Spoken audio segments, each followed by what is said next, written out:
এই জম শক্তির জন্য এটা এত পাওয়ার, এক গাছ দিয়া আমি এই জম শক্তির জন্যটা তৈরি করছি, এটা না খাইলে আপনি বুঝবেন না। আদম সন্তান হইয়া যদি বেটাটা নারীর বুকে যদি ঠিক মতো তুমি চাবুক না চালাইতে পারো, তাহলে তুমি কিসের বেটা? তুমি তো হেঁটা হয়ে গেছো।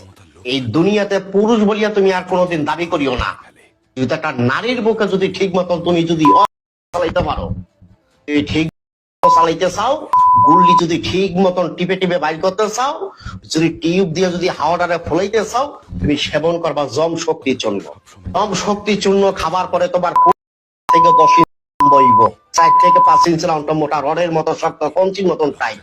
মায়া লোকে পাশে বইয়া হারারে ধরিয়া টিপবো, চাপবো, এটা মুহে নিয়ে চুইব, একটা পোড়া এই পুরুষ পাতায় আইব না। আমি হাকিম মোহাম্মদ নবীর হোসেন এই পবিত্র কোরআন শপথ করিয়া বললাম, জীবনে কি দেখছেন, কি খাইছেন, আপনি আমার এই জম শক্তি চন্নটা খান, দদির মতো গাঢ় হবে। পিসির যে পাড়া ছাগলের মতো ঝুলিয়ে গেছে, টানিয়া টেনিস বলের মতো সদইব।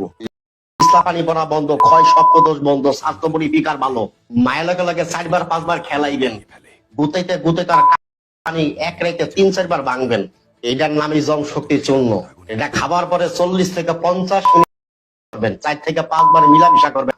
এই জম শক্তির চূর্ণটা আমি হাকিম মোহাম্মদ নবীর হোসেন বহুত গাছ রিসার্চ করিয়া, গবেষণা করিয়া, এই পবিত্র কোরআনের থেকে একটা গাছ বাইর করিয়া আমি এটা ভিতরে দিছি।